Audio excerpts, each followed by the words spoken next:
بسم اللہ الرحمن الرحیم وما كان المؤمنون لينفروا كافة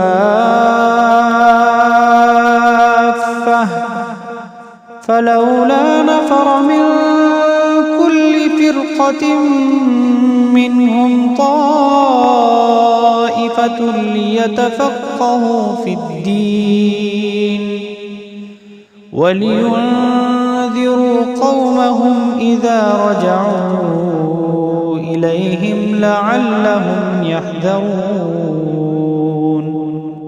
جامعہ عربیہ برکات الاسلام کھیروا مدارس اسلامیہ کے اس سلسلے کی ایک کڑی ہے جس کی بنیاد معلم انسانیت جناب محمد الرسول اللہ صلی اللہ علیہ وسلم نے اصحاب صفہ کی شکل میں ڈالی تھی۔ ہندوستان کے دارالحکومت دہلی سے تقریباً 300 کلومیٹر دور صوبہ راجستھان کی سرزمین پر واقع کھیروا نامی بستی میں ایک ادارے کا قیام ایسے وقت عمل میں آیا جب پورا علاقہ بدعات و رسومات کی گھٹا ٹوپ تاریکیوں میں غرق، اسلام کے تقاضوں اور احکام پر عمل تو درکنار، صحیح معنی میں اس کی حقیقت سے بھی ناآشنا تھا۔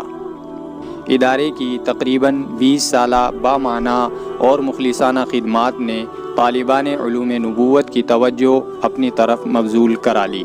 طلباء کے روز افزوں اضافے کی وجہ سے ضرورت اس بات کی متقاضی ہوئی کہ ادارے کا دامن وسیع کیا جائے، چنانچہ مدیر جامعہ حضرت مولانا حسن محمود صاحب قاسمی دامت برکاتہم، رکن شورا دارالعلوم دیوبند اور ارباب انتظام نے بستی سے باہر 20 بیگھہ زمین خرید کر ایک کشادہ اور پرشکو عمارت کی بنیاد کے لیے علاقے اور دیگر صوبہ جات کے سینکڑوں علماء، فضلاء، دعات اور صالحین کو مدعو کیا۔ چنانچہ 29 ربیع الاول 1412 ہجری مطابق 27 ستمبر 1992 عیسوی بروز اتوار بوقت تہجد جامعہ کا سنگ بنیاد قطب دوراں جنید وقت عارف باللہ حضرت مولانا قاری سید محمد صدیق صاحب باندوی رحمۃ اللہ علیہ کے بابرکت ہاتھوں رکھا گیا۔ الحمدللہ آج بزرگوں کا لگایا ہوا یہ پودا برگ و بار سے نسل انسانی کو فیضیاب و بہراور کر رہا ہے، اور اس علمی چشمے سے سینکڑوں تشنگان علوم نبوت اپنی علمی پیاس بجھا رہے ہیں۔ جامعہ کے مختلف شعبہ جات۔ شعبہ اہتمام مدرسے کا بنیادی اور کلیدی شعبہ ہے، کیونکہ تمام تعلیمی و انتظامی شعبہ جات کی نگرانی، نظم و نسق، حسابات کی جانچ اور دیگر شعبوں کی جانب سے آنے والی درخواست اور رپورٹوں پر ضروری کارروائی، امور تعلیمات کی نگرانی اور ان سے متعلق جزوی اقدامات اس شعبے کے اہم فرائض ہیں۔ شعبہ تعلیمات۔ اہتمام کے بعد جامعہ کا یہ اہم ترین اور اساسی شعبہ ہے جو تعلیمات سے متعلق تمام اہم امور انجام دیتا ہے۔ طلباء کے داخلے سے لے کر اسناد جاری کرنے تک کے تمام مراحل دفتر تعلیمات کے فرائض میں داخل ہیں، جنہیں وہ پوری ذمہ داری کے ساتھ انجام دیتا ہے۔ جملہ طلباء کے داخلہ فارم اور ان کا سارا تعلیمی ریکارڈ یہیں محفوظ کیا جاتا ہے۔ کسی بھی طالب علم یا فاضل جامعہ کے تعلیمی قوائف مطلوب ہوں تو وہ دفتر تعلیمات ہی سے حاصل کیے جاتے ہیں۔ عربی و فارسی درجات۔ صلی اللہ علیہ وسلم سے ثابت ہے، ان میں استنجا کرنے کے طریقے بیان ہوئے ہیں۔ فصل ثانی میں جو پہلی حدیث ہے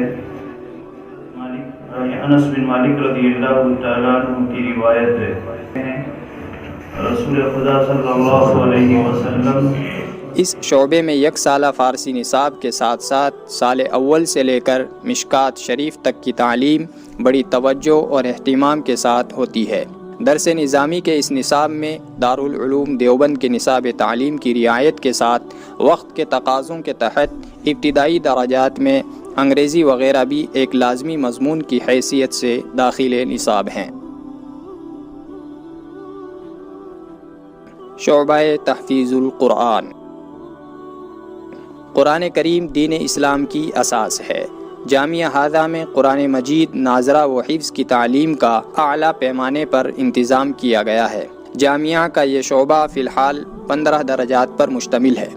اس شعبے کے تحت درجات ناظرہ میں طلباء کو دینیات کی ابتدائی تعلیم، ہندی، انگلش، حساب اور تجوید کے بنیادی قواعد، حروف تہجی کی ادائیگی، صحت الفاظ و مخارج اور روانی کی رعایت کے ساتھ قرآن کریم ناظرہ پڑھنے کی صلاحیتوں سے آراستہ کیا جاتا ہے، جبکہ درجات حفظ میں اصل توجہ یادداشت، حسن صوت اور تجوید کی مکمل رعایت کے ساتھ عربی لہجے میں قرآن کریم یاد کرانے پر دی جاتی ہے۔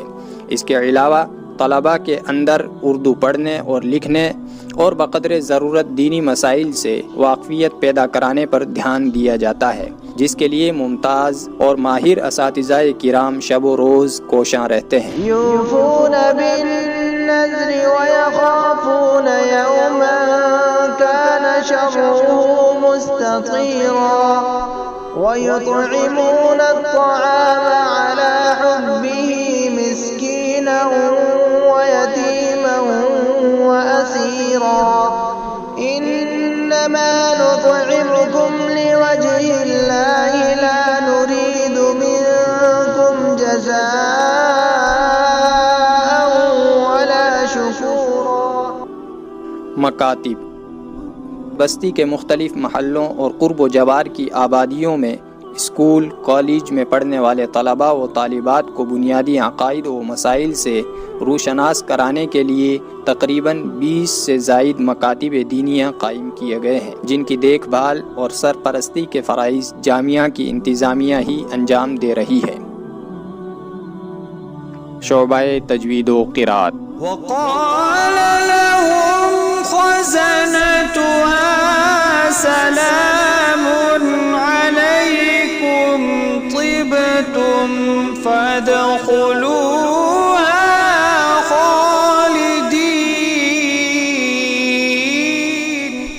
جامعہ نے اپنی خدمات کا دائرہ وسیع کرتے ہوئے چند سالوں سے شعبہ تجوید و قرات کا بھی آغاز کیا ہے، جو 2 سالہ نصاب پر مشتمل ہے، جس میں روایت حفظ بطریق شاطبی، ابتدائی تجوید، جامع الوقف، خلاصۃ البیان، فوائد مکیہ اور المقدمۃ الجزریہ کی تعلیم کے ساتھ قرآن کریم کی ترتیلاً، تدویراً اور حدراً مشق ماہر اور مشاق قرائے کرام کی زیر نگرانی کرائی جاتی ہے۔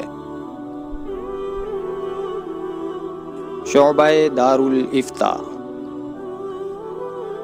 مدیر محترم حضرت مولانا حسن محمود صاحب قاسمی نے جب جامعہ کی بنیاد رکھی تو آپ کا مقصد صرف طالبان علوم نبویہ کی علمی پیاس بجھانا ہی نہیں تھا، بلکہ امت مسلمہ کو روزمرہ پیش آنے والے دینی مسائل حل کرنے پر بھی آپ کی خصوصی نظر تھی، جس سے مسلمان اپنے اجتماعی و معاشرتی امور میں دینی رہنمائی حاصل کر سکیں، جس کے مد نظر دارالافتاء کا قیام عمل میں آیا، جو آج بحمد اللہ اپنی خدمات مکمل ذمہ داری کے ساتھ انجام دے رہا ہے۔ مسلمان اپنے دینی سوالات بھیجتے ہیں اور یہاں سے ان کے علمی و تحقیقی جوابات تحریر کیے جاتے ہیں۔ دارالاقامہ۔ جامعہ میں اقامت پذیر طلباء کی تعداد تقریباً 500 سے زائد ہے، جس میں ملک کے مختلف علاقوں کے طلباء قانونی دستاویزات کے ساتھ جامعہ سے استفادہ کر رہے ہیں، جن کے لیے 75 کمروں پر مشتمل آرام دہ اور صاف ستھری رہائش گاہ کا بحمد اللہ عمدہ نظم ہے۔ طلباء کے رہائشی کمروں میں انورٹر، لائٹ، پنکھے اور ہر طالب علم کے لیے الگ بیڈ اور الماری کا بھی انتظام ہے۔ شعبہ نشر و اشاعت۔ جامعہ میں یہ شعبہ تاسیس کے وقت سے ہی قائم ہے، جو جامعہ کے فکر و اصول کے مطابق دعوتی و اشاعتی کام انجام دیتا ہے۔ اس کے تحت حسب ضرورت تحریری رسائل و مضامین اور تقریری بیانات آڈیو اور ویڈیو کی شکل میں نشر کیے جاتے ہیں۔ دفتر محاسبی۔ یہ بھی مدرسے کا ایک حساس شعبہ ہے۔ آمد و صرف کا مکمل حساب اسی سے متعلق ہے۔ تمام شعبہ جات سے آنے والے بل کی جانچ اور منظوری کے بعد ان کی ادائیگی، بینک میں رقم جمع کرنے یا نکالنے اور سالانہ بجٹ تیار کر کے آڈٹ کی ذمہ داری اسی شعبے سے متعلق ہے۔ کتب خانہ کسی بھی ادارے کی تعلیم کے استحکام کے لیے ضروری ہے کہ اس کے پاس اپنی ضرورت کے مطابق کتابوں کا ایک ذخیرہ ہو۔ اسی بنا پر ہمارے اکابر نے مدارس کے وجود کے ساتھ کتب خانے کے وجود کا التزام کیا ہے، جس میں یوں تو مختلف زبانوں کی مختلف علوم و فنون کی کتابیں ہیں، لیکن تفسیر، حدیث، فقہ، تاریخ، رجال، لغت، عقائد و کلام اور اصلاح و تربیت کی کتابیں اس کتب خانے کی اہم خصوصیت ہے۔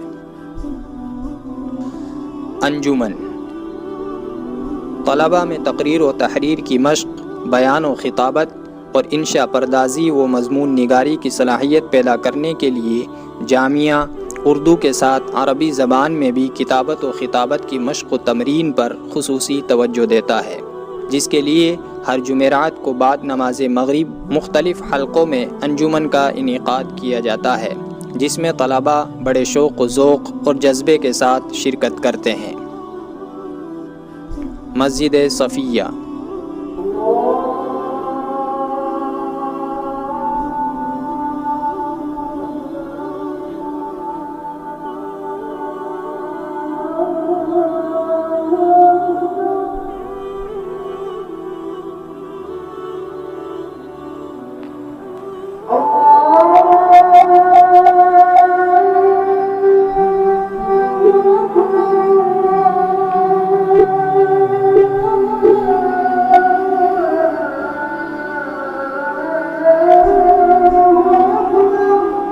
جامعہ کے مغربی احاطے میں 2 منزلہ کشادہ، پروقار اور جاذب نظر مسجد تعمیر کی گئی ہے، جو جامعہ کے طلباء اور قرب و جوار کے تمام نمازیوں کی ضرورت پوری کرتی ہے، اور اس کے علاوہ رمضان المبارک میں خانقاہ محمودیہ کا قیام اور دیگر اصلاحی و تربیتی مجالس کے لیے استعمال میں آتی ہے۔ دارالمدرسین جامعہ اپنے خدام اور اساتذہ کی سہولت پر خصوصی توجہ دیتا ہے۔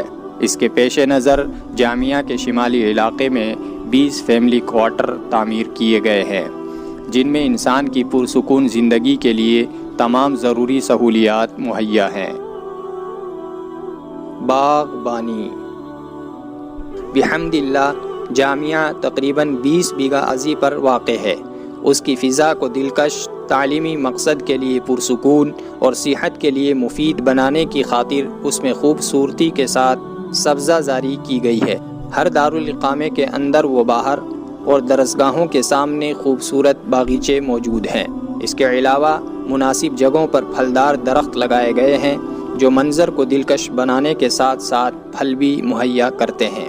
یہ ادارہ اپنے مخلص بانیان اور اسلاف و اکابر کی خصوصی توجہات اور کوششوں سے علاقے میں امتیازی شان کا حامل ہے۔ ملک کی چیدہ شخصیات اس کی معترف ہیں کہ تعلیمی و تربیتی لحاظ سے یہ مدرسہ علاقے کا معیاری ادارہ ہے۔ ہم خدام جامعہ رب کریم کے حضور دست بدعا ہیں کہ اللہ رب العزت اکابر کے اس حسن ظن کو ہمیشہ قائم رکھے، اس ادارے کے فیض کو عام و تام فرمائے، اور حق سبحانہ و تعالی اس ہرے برے درخت کو ہمیشہ سرسبز و شاداب رکھے۔ جامعہ کے حضرات اکابر، اساتذہ کرام، طلباء عزیز اور تمام کارکنان و معاونین کی حفاظت فرمائے، اور جامعہ کے تمام منصوبوں کو بخیر و عافیت پایۂ تکمیل تک پہنچائے۔ آمین۔